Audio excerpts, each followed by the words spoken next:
What's up, guys? It's MB Boxing, and today I'm going to be predicting the outcome of Gerlad Washington versus Ali Eren Demirezen, and this is going to be a 10-rounder in the heavyweight division, and this fight is going to be Saturday, January 1st, from the Seminole Hard Rock Hotel and Casino in Hollywood, Florida, and this fight is going to be broadcasted on Fox pay-per-view, and to get both fighters' resumes, Gerlad Washington, fighting out of the United States, holds a record of 20 wins, 4 defeats, and 1 draw, with 13 wins coming by way of knockout.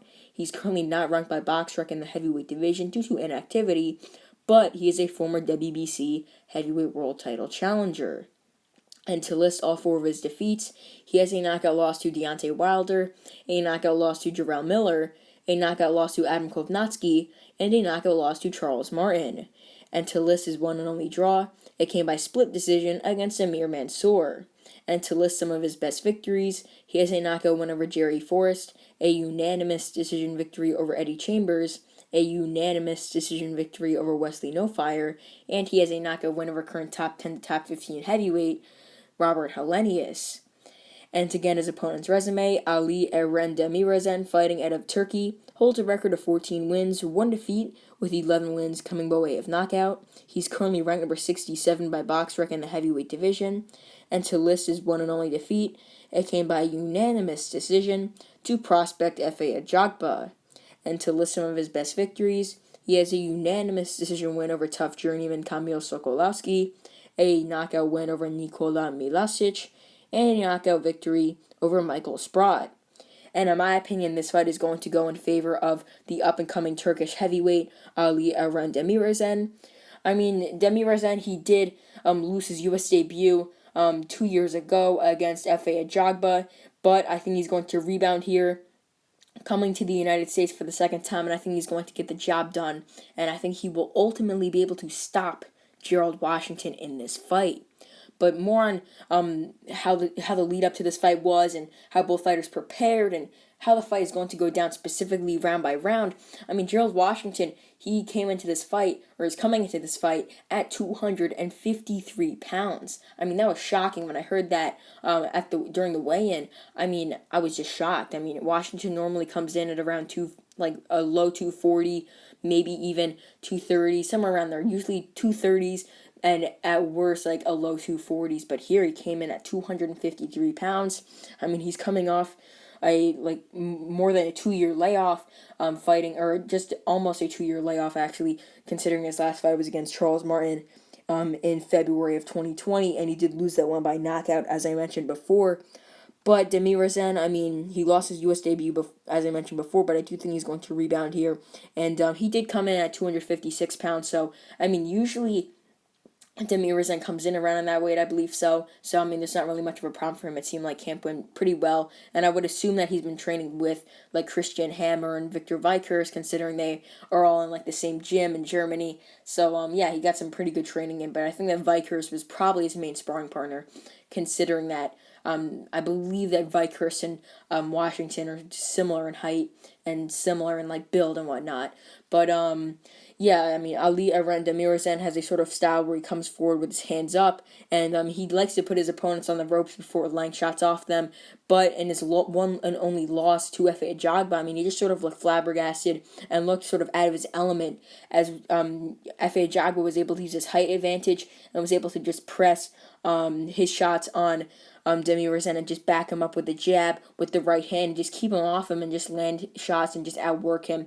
And I heard Ajagba won that fight 97-93, which is what I believe the judges had the fight. Maybe one judge had it 8-2, which is 98-92, or 9-1, which is 99-91, give or take. But Gerald Washington, he usually likes to box a bit. He could knock you out with one shot. We saw that even against Robert Helenius and against Jerry Forrest. He knocked both of them out with a big right hand. So I think that in this fight, Demirezen just has to watch out a bit for getting hit, but I do think it's kind of slim for him to get knocked out with one punch, considering he took a lot of big power shots from Ajagba and just sort of stood up, and they didn't really affect him.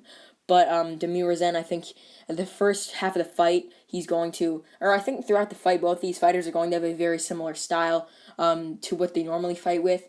Like with Gerald Washington normally fights off the back foot against his tougher opponents, but for Demirezen, I think he's going to come forward like usual with his gloves up, with that high guard coming forward, landing his jabs, right hands to the body, to the head, etc. So I think that the first half of the fight, like let's say the first 5 rounds, could be somewhat competitive, but I think like the 6th round, like after 6, for example, I think this fight could be like 58-56, which is like 4 rounds to 2 in favor of Ali Eren Demirezen, and I think that Washington will have most of his success in the first couple rounds, like the first 4 rounds, up until Demirezen really starts to be a bit more aggressive, start to come forward a bit more. And I think that Gerald Washington does not have as much power as Efe Ajagba, obviously, to really keep Demirezen off him like that, and his jab isn't as good, I guess you could say. And not that Ajagba has the greatest jab on the planet, but his jab did enough to keep Demirezen off him. But Washington isn't really known for his jab that much, so I don't really think that's really going to affect Demirezen and keep him off him and sort of keep him at bay, so he can't really throw his shots off the ropes and coming forward. But I think that Washington will try and box off the outside a bit in the first couple of rounds up until Demirezen really just starts to come forward a bit more, be a bit more aggressive. And like I said, after 6 rounds, it should be like 58-56 in favor of Demirezen. Then Demirezen will start to come forward a bit more and break down Washington with shots to the body, to the head, maybe stop him standing, maybe get a corner stoppage. So, I think he could get a stoppage of that type, something like that. But in the end, I think it will be a knockout win for Demirezen. And comment down below your thoughts on this fight, because I was actually very interested in it when I saw it at first. It really intrigued me, because Demirezen, this is actually a big step up in competition when you look at his resume. But for Washington, this is a make or break fight. If he wins, he could get a decent opportunity. But if he loses, I think he's done, because this would be his second straight knockout loss, obviously since that Charles Martin fight. So I think that, like I said before, Ali Eren Demirezen will start to come forward after 6 rounds and start to break down Washington, get a standing stoppage, possibly a corner stoppage, or drop Washington and then finish him off standing, something like that. But in the end, it should be a knockout/stoppage win for Ali Eren Demirezen. So, with that being said, Ali Eren Demirezen, if he wins this fight, he should be able to get some big opportunities. He could possibly get a rematch with Efe Ajagba, because the first fight was, he did better than I thought. I thought he probably would have got dominated and stopped, because he was just a random fighter that no one knew in his first U.S. fight. But he hung in there, took all of Ajagba's shots. But now he's sort of grown as a fighter a bit, and I think that he will do better, actually, if he were to rematch Ajagba. But the thing is, now Ajagba is with Top Rank. Demirezen, I honestly don't know what promotion he's with. I think he's with some promotion in Germany, so I honestly don't know, but I would hope that Demirezen, if he wins this fight, is able to get a rematch with Ajagba, because I would be interested in that fight, and I would definitely watch it. But if Demirezen does win, as I mentioned before, he could get some more decent opportunities against some pretty good fighters, and yeah, he'll probably continue fighting in the United States in these big fights on these big cards. So overall, I believe that Ali Eren Demirezen will defeat Gerald Washington by knockout, to get his 15th victory, 12th by knockout, the best victory of his career thus far. And once again, I think the stoppage will happen from round 6 to rounds at 10. And yeah, that's really it. I'm MB Boxing. Thanks for watching, and I'll see you guys later.